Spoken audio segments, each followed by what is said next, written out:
നമസ്കാരം. നെയ്യാറ്റിൻകരയിൽ തർക്കത്തിനിടെ ഡിവൈഎസ്പി റോഡിലേക്ക് തള്ളിയിട്ട് കൊന്ന സനൽകുമാറിന്റെ ഭാര്യ വിജി സഹായത്തിനായി അഭ്യർത്ഥിച്ചുകൊണ്ട് സമരം തുടങ്ങിയിട്ട് 20-ലധികം ദിവസങ്ങളായി.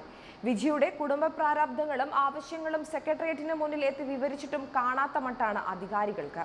സെക്രട്ടേറിയറ്റിന് നടയിൽ നടക്കുന്ന സമരത്തിലേക്ക് സർക്കാരിന്റെ പ്രതിനിധികൾ ആരും ഇതുവരെ എത്തിയിട്ടില്ല എന്നതും ശ്രദ്ധേയമാണ്. ഫോൺ വിളിച്ചപ്പോൾ സമരപരിപാടിയിൽ മന്ത്രി എം മണിയെ വിളിച്ചപ്പോഴാകട്ടെ ലഭിച്ചത് ശകാരവർഷവും. അങ്ങനെയൊന്നും ജോലി തരാൻ ഇവിടെ വകുപ്പൊന്നുമില്ല എന്നാണ് അന്ന് എം മണി വിജിയോടായി പറഞ്ഞത്. കഴിഞ്ഞ നവംബർ 5-നാണ് നെയ്യാറ്റിൻകര സ്വദേശി സനൽകുമാർ പോലീസുമായി ഉണ്ടായ തർക്കത്തെ തുടർന്ന് കൊല്ലപ്പെടുന്നത്.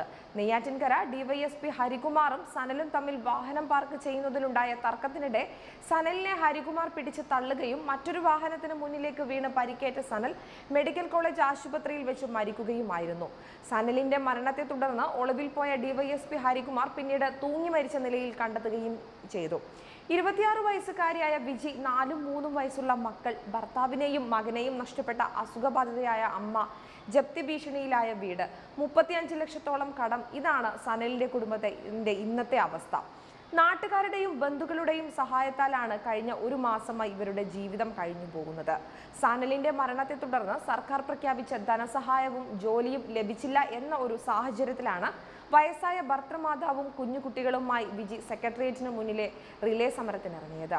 കഴിഞ്ഞ ദിവസം സെക്രട്ടേറിയറ്റ് പടിക്കൽ തന്നെ ശബരിമല വിഷയവുമായി നിരാഹാര സമരത്തിലിരിക്കുന്ന ശോഭാ സുരേന്ദ്രനെ MP സുരേഷ് ഗോപി സന്ദർശിച്ചപ്പോൾ വിജിക്ക് 3 ലക്ഷം രൂപ ധനസഹായം നൽകിയിരുന്നു.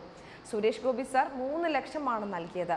ബാങ്ക് ലോൺ എഴുതിത്തള്ളാൻ കഴിയുമോ എന്ന് അന്വേഷിക്കുമെന്നും സർ അറിയിച്ചിട്ടുണ്ട്. വിജി പറയുന്നു, 35 ലക്ഷത്തോളം കടബാധ്യതയുള്ള ഇവർക്ക് സുരേഷ് ഗോപി നൽകിയ തുക വലിയ സഹായമാണ്. ബാങ്ക് ലോൺ എഴുതിത്തള്ളിയാൽ കിട്ടിയ തുക മറ്റ് കടങ്ങൾ തീർക്കാനായിട്ട് എടുക്കാൻ പറ്റുമെന്നും വിജി പറയുന്നു. കൂടുതൽ വാർത്തകളുമായി തിരിച്ചെത്താം.